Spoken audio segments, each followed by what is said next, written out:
Bonjour à toutes et à tous, ici Cécile, j'espère que vous allez bien. Je suis très contente de vous retrouver pour cette vidéo que je tourne dehors dans un parc. Alors j'ai pas mon masque parce qu'il n'y a personne dans ce parc à part moi. Parce que il a neigé, donc il y a de la neige et surtout il y a beaucoup de verglas pour rentrer dans le parc. Et donc personne n'y rentre. Et donc je suis toute seule.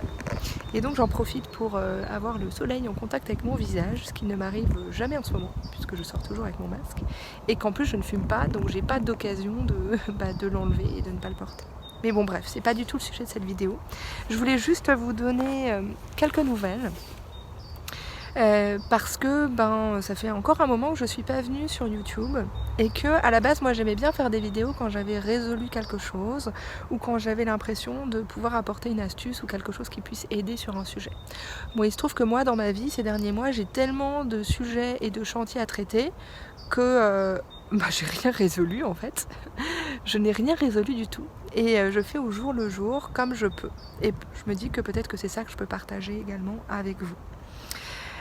Alors comme vous l'avez peut-être vu parce que je vous en parlais je crois dans 2 vidéos, à la fin de l'année qui vient de s'écouler, j'ai perdu mon contrat principal et du coup j'ai passé une fin d'année 2020 difficile et un début d'année 2021 pas hyper facile aussi parce que j'essaye de relancer mon activité de quasiment rien du tout parce que c'est un contrat qui représentait la très majeure partie de mon activité. Et du coup c'est difficile parce que c'est pas un moment forcément très bien choisi pour relancer mon activité qui est donc dans le yoga, la méditation et la sonothérapie. Parce qu'il y a beaucoup de restrictions, parce que les studios sont fermés depuis des mois. Donc j'ai relancé mon activité en ligne pour le moment et je propose d'ailleurs des programmes et j'en profite pour faire un tout petit peu de pub si tu as envie de pratiquer le yoga ou la méditation, que ce soit le yin yoga, le hatha yoga ou le vinyasa, eh bien envoie un petit mail à leyogaclub@gmail.com. Je vais mettre l'adresse dans la description et je répondrai à ta demande avec grand plaisir parce que j'accueille de nouveaux élèves avec grand plaisir. Et j'ai des cours en live et j'ai aussi des cours en différé que l'on peut faire donc à son rythme, quand on veut, autant de fois qu'on le veut. Et je crois que ça, dans le contexte actuel, c'est aussi assez précieux. Mais bon, c'est pas non plus le sujet de cette vidéo. Alors j'ai très froid aux doigts, donc je vais alterner mes mains pour mettre la deuxième dans ma poche régulièrement.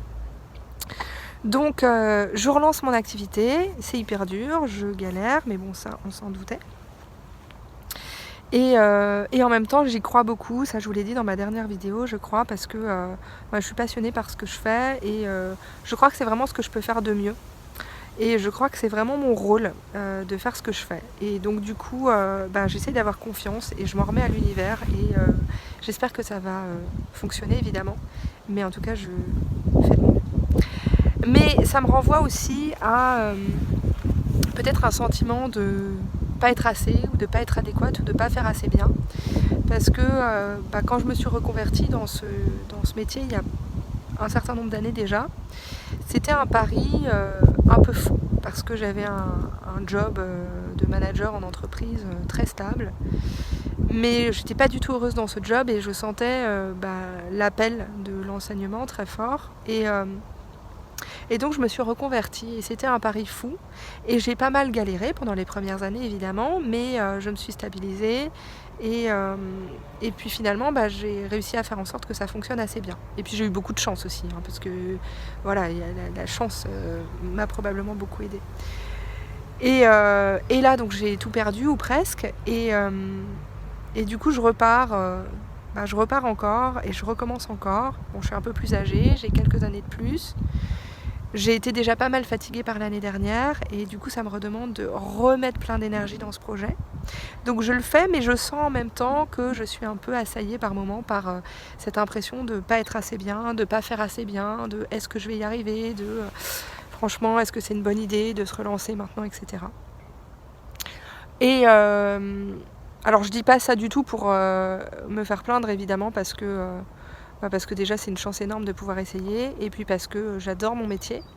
Mais je note ces pensées un peu toxiques qui viennent à moi régulièrement.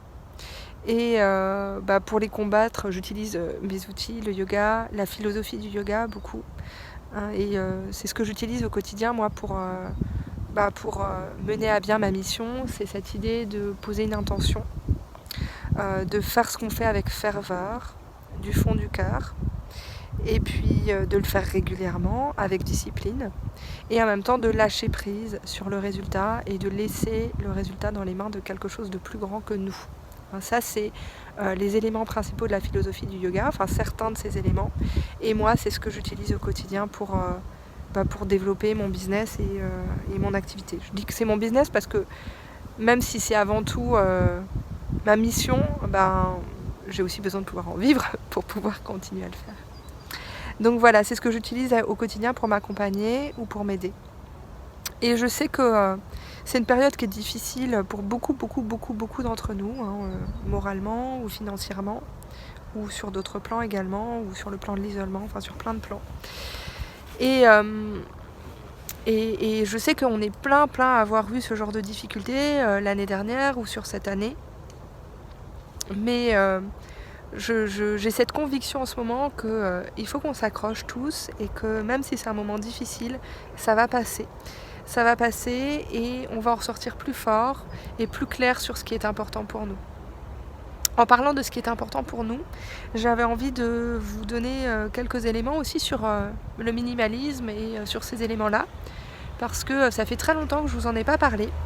Déjà parce que honnêtement, en 2020, c'était pas du tout ma priorité. Ma priorité, c'était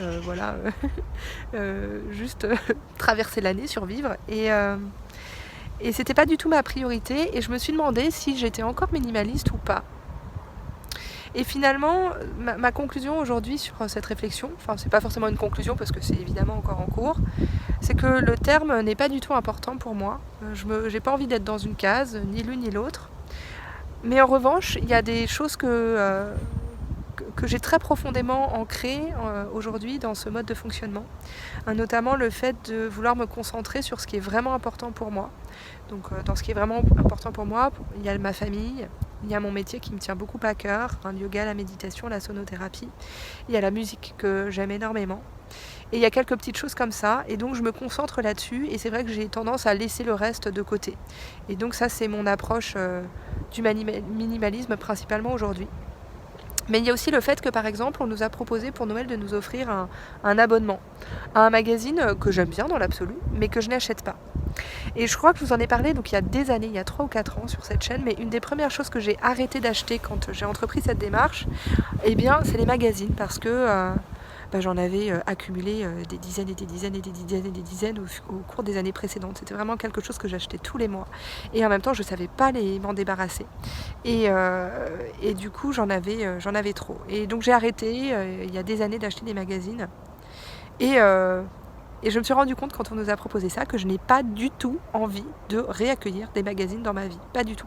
J'adore lire, j'achète des livres tous les mois et je ne me restreins pas du tout sur la lecture. Mais les magazines, c'est un truc où, surtout quand on s'abonne, je trouve qu'il y a des fois où on le reçoit alors qu'on ne l'a pas choisi. Et du coup, c'est un objet qui va rentrer dans notre vie de façon automatique, sans qu'on en ait conscience, puisqu'il arrive comme ça dans notre boîte aux lettres une fois par mois, sans qu'on l'ait choisi, sans que ce soit sollicité. Et du coup, on va le lire la plupart du temps parce que ça nous intéresse. Parfois, on va pas le lire. Et dans ce cas, si on le jette, c'est dommage parce que c'est quand même un bel objet. Il y a des gens qui travaillent pour les produire et voilà. Et sinon, ça va être des choses peut-être qu'on va accumuler parce que moi, j'aime pas jeter les beaux objets.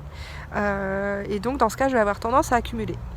Et ça a été une réflexion très naturelle à ce moment-là quand on nous a fait cette proposition. Et je me suis dit que du coup, quand même, c'était chouette parce que cette démarche, elle était vraiment ancrée en moi maintenant. Maintenant, c'est naturel pour moi de me poser la question de ce que je fais entrer dans ma vie et de voir si vraiment ça m'apporte quelque chose, si ça vaut le coup. Et aussi, si ça vaut le coup de produire un déchet pour ça.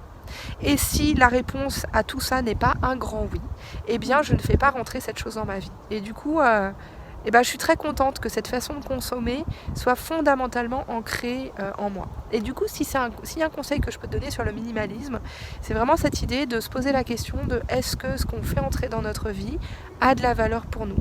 Est-ce que ça vaut le coup de le faire rentrer vraiment dans notre vie de façon définitive ? Et sinon, est-ce qu'on a le moyen de le transmettre ensuite à quelqu'un sans en faire un déchet ? Et si c'est pas un grand oui à tout, autant ne pas le faire rentrer dans notre vie. Voilà, c'est un peu ma philosophie maintenant. Donc je crois que oui, je suis toujours minimaliste, même si j'ai aucun objectif de chiffres sur quoi que ce soit, de choses à posséder. Mais c'est juste que j'ai envie de me concentrer sur ce qui est important et sur ce qui est essentiel pour moi. De même, je fais toujours attention à mes déchets, même si en 2020, c'est vrai qu'encore une fois, c'était pas ma priorité numéro 1 parce que tout le reste était trop difficile, je trouve, enfin, était du moins très difficile. Mais j'y porte toujours une grande attention dans mon quotidien et c'est pareil, c'est des choses qui sont ancrées. Après, ça m'arrive de produire des déchets et d'acheter des choses qui sont emballées parce qu'il y a toujours cet équilibre qui doit exister dans ma vie entre ce que je peux faire sans m'auto-flageller, sans me rajouter du stress dans un contexte qui est déjà compliqué. Mais c'est pareil, je me pose toujours la question, est-ce que ça vaut vraiment le coup de produire un déchet là maintenant ou pas? Est-ce que, et pour que ça vaille vraiment le coup, il faut que dans la balance, il y ait un très bon moment, mais encore, ça m'apporte rarement des très bons moments, les choses emballées au final. Enfin voilà, en tout cas, je me pose la question, et tu vois, là récemment, j'avais besoin de m'acheter 1 ou 2 pantalons de yoga, ce qui m'arrive régulièrement parce que je les use. Et je comptais profiter des soldes pour m'en acheter. Et puis j'ai gardé un panier avec plusieurs pantalons de yoga dedans pendant une semaine. Et j'ai fini par en acheter d'occasion parce que ça aussi c'est ancré pour moi maintenant. Et j'ai envie de me sentir bien avec les décisions que je prends. Sur ce, il y a 2 personnes qui sont rentrées dans le parc où je me trouve. Elles sont très très loin, elles sont genre à 50 mètres. Mais néanmoins, je vais remettre mon masque parce qu'on est début 2021 et que c'est notre vie actuellement. Voilà, mais ça me fait très plaisir de reprendre les vidéos. N'hésitez pas à commenter toujours dans le respect, n'hésitez pas à me raconter là où vous en êtes. Enfin voilà, s'il y a des choses qui résonnent avec vous dans ce que je vous ai raconté aujourd'hui, n'hésitez pas à m'en faire part. Je vous mets les liens de mon planning pour les cours et je vous mets mon adresse mail et les infos si vous avez envie de me rejoindre pour les cours de yoga. Et sachez que je vais alimenter ma 2e chaîne de yoga également dans les prochaines semaines. Et voilà, à chaque fois je vous dis que je vais essayer de produire plus de vidéos. Je suis encore là avec ceci à l'esprit. Et néanmoins, ces dernières semaines, comme j'ai beaucoup filmé pour mes programmes, c'est difficile de filmer en plus pour mes loisirs. Mais voilà, je vais le faire. En tout cas, je vous embrasse très fort et je vous souhaite une très très belle journée et j'espère que vous allez bien. Et prenez grand soin de vous et à très bientôt.